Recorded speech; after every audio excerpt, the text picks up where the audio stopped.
కరీంనగర్ మండలంలోని ముగ్దుపూర్ గ్రామంలో 3 కోట్లతో వెనుకబడిన తరగతుల మహాత్మా జ్యోతిరావు పూలే గురుకుల వ్యవసాయ బాలికల డిగ్రీ కళాశాల నిర్మాణానికి మంత్రి పొన్నం ప్రభాకర్ మానకొండూరు ఎమ్మెల్యే కవ్వంపల్లి సత్యనారాయణ శంకుస్థాపన చేశారు. కొత్తపల్లి మండలంలో 150 కోట్ల అంచనా వ్యయంతో ప్రభుత్వ మెడికల్ కాలేజీ నూతన భవనానికి మంత్రి పొన్నం ప్రభాకర్ ఎమ్మెల్యేలు కవ్వంపల్లి సత్యనారాయణ, మేడిపల్లి సత్యం శంకుస్థాపన చేశారు. కాజీపూర్ సాయినగర్ కాలనీలో 33/11 kV విద్యుత్ ఉప కేంద్రాన్ని ప్రారంభించారు. బీసీ కులాల ఐక్యవేదిక ఆధ్వర్యంలో బీసీ కులగణన కోసం అసెంబ్లీలో తీర్మానం చేసిన సందర్భంగా కార్యక్రమాన్ని నిర్వహించారు. అనంతరం పొన్నం ప్రభాకర్ మాట్లాడుతూ ఆత్మీయ సత్కారం ఏర్పాటు చేసిన వివిధ బీసీ కులాల సంఘాలకు ధన్యవాదాలు తెలిపారు. బలహీన వర్గాల మంత్రిగా ఇక్కడికి వచ్చా బలహీన వర్గాల న్యాయం జరిగేలా ప్రభుత్వం ముందుకు వెళ్తుందని అన్నారు. ఈ కార్యక్రమంలో కరీంనగర్ కలెక్టర్ పమేలా సత్పతి, విద్యుత్ శాఖ అధికారులు, మెడికల్ కాలేజీ ప్రిన్సిపల్, జిల్లా వైద్యాధికారులు, ఎంపీటీసీలు, జెడ్పీటీసీలు, వివిధ శాఖల అధికారులు తదితరులు పాల్గొన్నారు.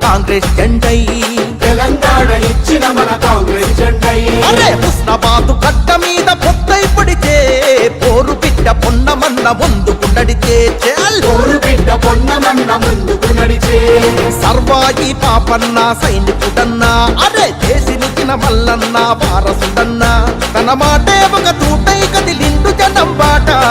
బయలెల్లి వస్తుండు బయలెల్లి వస్తుండు ప్రభాకరన్న, బహుజన బాంధవుడు మన పొన్నం అన్న. కాంగ్రెస్ జెండెత్తి కదిలే ఊరు బాట, పొన్నమన్న నేర మనకు తోడు నీడా. చెల్ బయలెల్లి వస్తుండు ప్రభాకరన్న, బహుజన బాంధవుడు మన పొన్నం అన్న. కాంగ్రెస్ జెండెత్తి కదిలే ఊరు బాట, పొన్నమన్న నేర మనకు తోడు నీడా.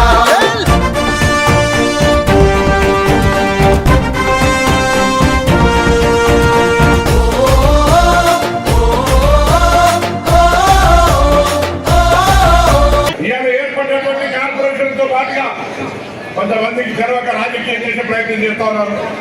విశ్వ బ్రాహ్మణ ఫెడరేషన్ ఉంది, కార్పొరేషన్ లేదు.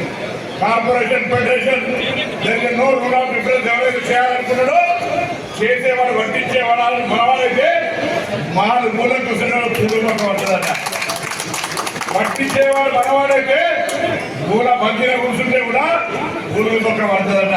అట్లనే ఇవ్వాలి మనిషిని ఈ వర్గాల నుంచే వచ్చిన ఇక్కడ ఉండేటువంటి పరిస్థితులలో తప్పకుండా మన వర్గాలకు న్యాయం చేయడానికి నా గొంతు వినిపిస్తాయి. రాష్ట్రంలో ఉన్నటువంటి చెప్తున్నా, దయచేసి దానికి సహకారంగా సంఘీభావంగా బలంగా పనిచేయడానికి మీ యొక్క శక్తి నా వెంట ఉంది అనే మాట తెలిస్తే ఇంకా ఎవరు కూడా నిధుల కేటాయింపు కావచ్చు, ఇతరత్ర అంశాలు కావచ్చు, కులపరంగా, వృత్తిపరంగా, ఉపాధి పరంగా ఎక్కడ కూడా ఇబ్బంది లేకుండా సహకారం చేసే అవకాశం ఉంటుందనే మాట మనం చెప్తున్నాం. అందుకే దయచేసి ఎలా ఈ యొక్క తొలి అడుగును మళ్ళీ అడుగుగా ముందుగా మన యొక్క గమ్యం చేయదాకా మన వర్గాల ప్రాతినిధ్యం రాజకీయంగా, సామాజికంగా, ఆర్థికంగా పెరిగి అందుకునేదాకా పోరాటం చేసి ముందుకు పోయే విధంగా మన సంకల్పం ఉండాలని సందర్భంగా మనం చేస్తాం. ఈ కార్పొరేషన్ మనందరికీ ఒక మార్గదర్శిగా మారాలి. ఈ కార్పొరేషన్ లో రేపు పొద్దున అందరూ అభివృద్ధికి ఉపయోగపడాలి. ఆ విధంగా వాటిని రూపకల్పన చేస్తా ఉన్నా. మీ అందరి సలహా సహకారం కూడా కోరుతా ఉన్నా. వాటికి నిధులు కేటాయిస్తాం. ఉత్సవ విగ్రహాలు కానీయం, కార్పొరేషన్ ఉత్సవ విగ్రహాలు కానీయం. గతంలో ఉన్నటువంటి 10 కార్పొరేషన్లు కావచ్చు, ఇప్పుడే పడ్డ 16 కార్పొరేషన్లు కావచ్చు, అన్నింటికీ ఆర్థిక పరిపుష్టించి స్వయంగా ఆ కులాల యొక్క అభివృద్ధి కొరకు పనిచేసే విధంగా ఈ యొక్క మంత్రి నిర్దేశం ఉంటుంది.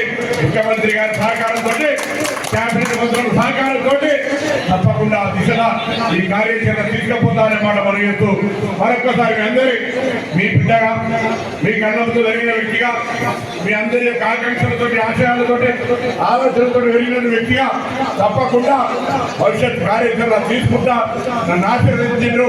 మీ అందరికీ కూడా ధన్యవాదాలు. ఈ బలం మరింత రెట్టింపుగా మన వర్గాల సంక్షేమం కోసం పోరాడుతా అనేటువంటి మన మరొక్కసారి అందరూ కూడా మరి